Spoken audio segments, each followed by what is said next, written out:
Hello students. सो आज Thursday है और थर्सडे को आपकी एसएसटी की टर्न होती है।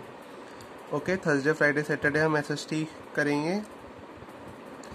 सो today we will start with our heat zone. Last turn पे हमने कहाँ तक किया था? यहाँ तक। आपको मैंने एंगल्स के बारे में बताया था, ठीक है। हमने स्टार्ट किया था ग्लोब, लैटिट्यूड एंड लॉन्गिट्यूड, उसके बारे में हमने पढ़ा था कि ग्लोब में लैटिट्यूड लॉन्गिट्यूड होते हैं। चैप्टर का ओवरव्यू लिया था, ठीक है। हीट जोन अभी हम पढ़ेंगे। टॉररेट, टेम्परेट एंड फ्रिजिड, इसमें ग्रेड होती हैं, दोनों मिला के ग्रेड बनाते हैं ऐसी, ठीक है। अब कहते हैं हेल्प और लॉन्गिट्यूड के बारे में भी हम अभी पढ़ेंगे, ठीक है। मैंने आपको ग्लोब के बारे में बताया था। ग्लोब किसकी वजह से बल्ज है? सेंट्रीफ्यूगल फोर्स की वजह से बल्ज है, जैसे एक बॉल दबा देते हैं, ठीक है। ये टिल्टेड भी है 23 डिग्री नॉर्थ पोल, तो टिल्टेड भी मैंने आपको बताया था। फिर उसके बाद हमने स्टार्ट किया था लैटिट्यूड के बारे में, ठीक है। लैटिट्यूड के बारे में हमने पढ़ा था कि लैटिट्यूड इक्वेटोरियल लाइंस के पैरेलल चलती हैं हमेशा। ये इक्वेटोरियल लाइन है और ये लैटिट्यूड उसके सारी पैरेलल होती हैं। मैंने आपको उनके एंगल के बारे में बात बताया था कि ये 0 डिग्री पे है। अब आप कंपास रखेंगे तो ये एंगल बढ़ता जा रहा है। जैसे अब आप स्फीयर को जब 2D में रिप्रेजेंट करते हैं तो एक सर्कल होता है, वो सर्कल में आप देखेंगे कि जैसे जैसे एंगल बढ़ता गया ये 90 डिग्री, नॉर्थ पोल को हम 90 डिग्री कहते हैं और साउथ पोल भी 90 डिग्री पे प्रेजेंट होता है, ठीक है। मैंने आपको बताया था ये। और कहते ट्रॉपिक ऑफ कैंसर का प्रेजेंट है 23.5 डिग्री नॉर्थ और arctic of circle 66.5 degree north. ऐसे ही tropic of Capricorn 23.5 degree south और arctic of circle, antarctic of circle is 66.5 degree south और 90 डिग्री पे साउथ पोल है इधर और 90 डिग्री पे नॉर्थ पोल है। अगर आपको नहीं आया तो मैं आपको एक बार ग्लोब पे भी दिखा देता हूँ। देखिए ग्लोब पे स्टूडेंट्स, वेट, ठीक है। ये है ग्लोब। ग्लोब पे देखिए स्टूडेंट्स, मैं आपको जब ऐसे किया, ये देखिए ये एंगल्स के नाम लिखे हुए हैं। तो ये देखिए यहाँ पे प्रेजेंट है 0 0 0 0, तो ये क्या है हमारा इक्वेटर। तो ये 10 degree, 20 degree, 30 degree, 40 degree, 50 degree, 60 degree, 70 degree, 80 degree and last में क्या है हमारा 90 डिग्री। तो हम जब सेंटर से नापते हैं यहाँ से तो ये 0 डिग्री है। ऐसे बढ़ते जाएंगे तो एंगल बढ़ता जाएगा, ऊपर जाते जाएंगे, ओके। सो अब हम स्टार्ट करेंगे अपना टॉपिक से। टॉपिक का नेम क्या है हमारा? Heat zone. वेट, फोकस नहीं हो पा रहा, वेट, ठीक है। अब हम पढ़ेंगे हीट जोन के बारे में। The climate changes from hot to warm, warm to cool and cool to frigid और cold as we move away from the equator towards the pole. तो इक्वेटर से हम पोल की तरफ जाते हैं, जैसे ही ऊपर जाते जाएंगे तो हॉट होगा, हॉट से कोल्ड, कोल्ड से फ्रिजेट और लास्ट में जाते जाते बहुत ही मतलब हॉट से कूल, सॉरी कूल से फ्रिजेट, फ्रिजेट से कोल्ड हो जाएगा। यहाँ पे बिल्कुल क्या होती है ऊपर, क्योंकि सनलाइट नहीं पहुंच पाती और बिल्कुल ये सन से दूर होता है, इसलिए यहाँ पे बिल्कुल बर्फ जमी होती है, इधर नॉर्थ पोल पे भी और साउथ पोल पे भी। This is because as we move away from the equator, the sun rays fall on the earth's surface at the more slanted angle and thus heat is spread over the larger area. तो जितना वो slanted पे present होगा, यहाँ पे present होगा तो इधर गर्मी रहेगी, ऊपर जाते जाएंगे तो ठंड बढ़ती जाएगी। The rays also travel through a longer part of the atmosphere, hence heating is reduced. Okay. तो ये जो रेज है उसको ज्यादा दूरी तय करनी पड़ती है। देखिए जब अगर यहाँ पे सन प्रेजेंट है तो सन से जब रेज आएंगी तो यहाँ पर तो वो आराम से कम डिस्टेंस ट्रेवल करना पड़ता है तो हीट पहुंच जाती है। पर जब वो ऊपर जाएगी यहाँ पे तो उसे डिस्टेंस ज्यादा ट्रेवल करना पड़ता है और यहाँ पे भी डिस्टेंस ज्यादा ट्रेवल करना पड़ता है। यहाँ तक पहुंच नहीं पाती क्योंकि यहाँ से ब्लॉक होती हैं, ओके तो इसलिए यहाँ पे और यहाँ पे कोल्ड रीजन होता है। On the basis of distance from the equator the earth is divided into 3 broad climate zone as discuss below. These are called heat zone. ठीक है, तो अर्थ को मेन 3 जोन में डिवाइड किया गया है, हीट जोन में। ठीक है, तो सबसे 3 हीट जोन क्या है? Torrid zone, temperate zone and the frigid zone. तो ये इक्वेटर है, इक्वेटर के जस्ट ऊपर और नीचे होता है टॉरेट जोन।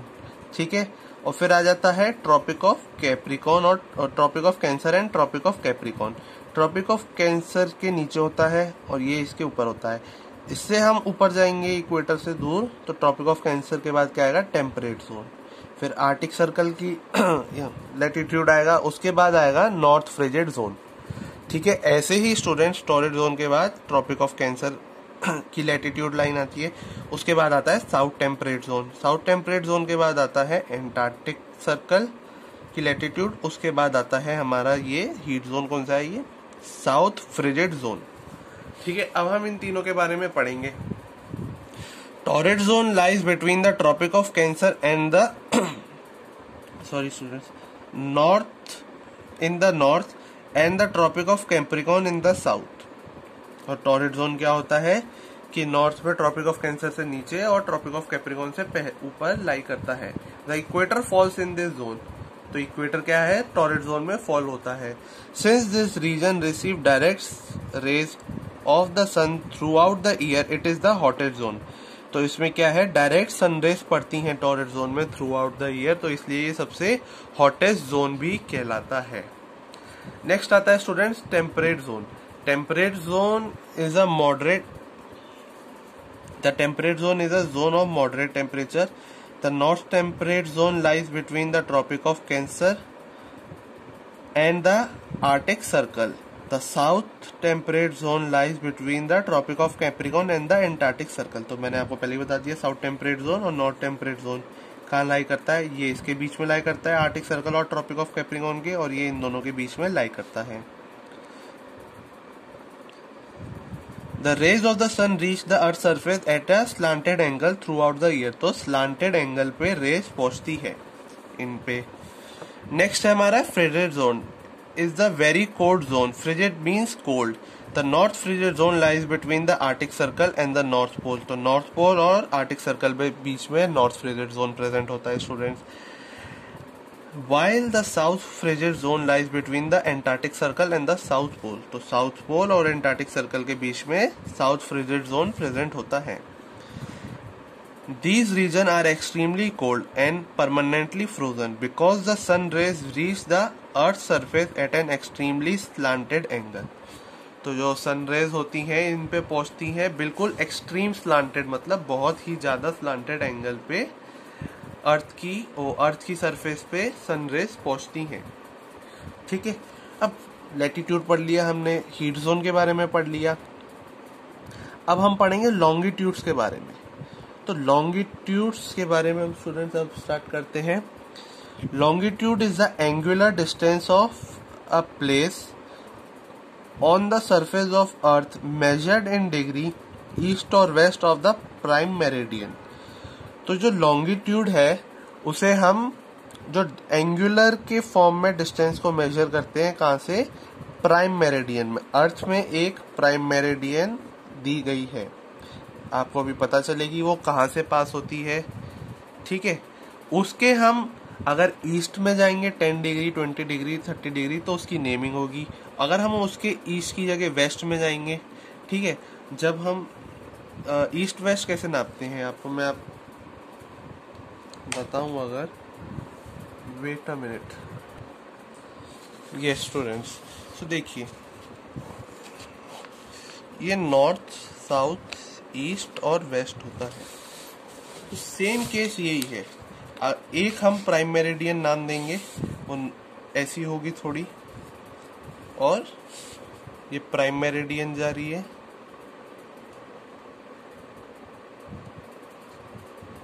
ओके, ये line.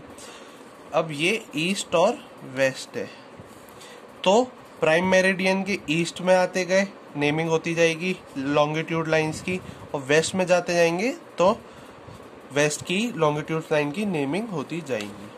Okay, so let's start with longitude. Longitude is ये अपने angular distance of a place on the surface of the earth measured in degree east और west of prime meridian. It is measured from the centre of earth. This is clear from the figure. तो आपको पता चल गया होगा centre of अर्थ से इसे measure करते हैं. Longitudinal lines are drawn around the earth from north pole to south pole. तो नॉर्थ पोल से साउथ पोल तक हम लॉन्गिट्यूडनल लाइन ऐसे बनाते हैं. Okay, these semicircles are of equal length and are known as lines of longitude or meridians of longitudes. तो इन्हें हम क्या बोलते हैं? lines of longitudes और meridians of longitudes. Okay students, there are 360 meridian in all, 180 to the east and 180 to the west of the 0 degree line. तो 0 degree line के east में 180 लॉन्गिट्यूडनल लाइंस है और वेस्ट में भी 180 लॉन्गिट्यूडनल लाइन है. Total कितनी हो गई स्टूडेंट्स? 360 longitudinal line.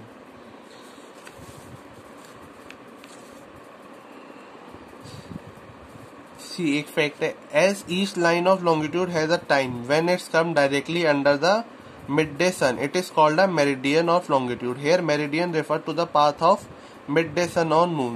तो सब लाइंस को हम एक टाइम जोन देते हैं. तभी स्टूडेंट्स हर कंट्री का, जब कंट्री कोई इधर लाई कर रही है या कंट्री इधर लाई कर रही है अर्थ पे, तो इसलिए उनका टाइम में डिफरेंस आता है. जैसे इंडिया और अमेरिका में आप देख सकते हैं नियरली 12 आवर्स का डिफरेंस है. इंडिया और ऑस्ट्रेलिया में नियरली 5 आवर्स का डिफरेंस है. ठीक है, तो हम इसी लॉन्गिट्यूड लाइन की वजह से टाइम जोन में डिफर कर पाते हैं और हमें उसी की वजह से स्टैंडर्ड टाइम जोन प्रोवाइड होता है हर कंट्री का. In order to have a common line of reference to measure east west distance on the earth, all countries of the world have agreed on the central line of longitudinal passing through Greenwich in England. ठीक है students, अब आपको ये पता चल गया कि जो सेंट्रल लाइन है वो कहाँ से पास हो रही है? ग्रीनविच इन इंग्लैंड में पास हो रही है और सारी कंट्रीज ने एग्री किया कि उसी के हिसाब से सबको टाइम जोन मिले. This is called the prime meridian. ठीक है, इसी को हमने नाम दिया प्राइम मेरिडियन. ये कहाँ से पास हो रही है अब आपको पता चल गया, Greenwich in England. Okay, to measure equal distance from the prime meridian, lines are drawn at an angular distance of 1 degree on both sides of the prime meridian. There are 180 to east and 180 to west of the prime meridian. The 180 degree east and west meridian is one and the same 180 degree. तो जब हम इधर से जाएंगे 180 degree पे, एक degree के बाद, और जब इधर से 180 डिग्री पे जाएंगे तो जो लास्ट लाइन मिलेगी उधर एंड पे जाके 180 डिग्री दोनों तरफ से, तो वो सेम लाइन होगी स्टूडेंट्स. ठीक है, मैं आपको इसको ग्लोब के थ्रू समझाता हूँ. देखिए,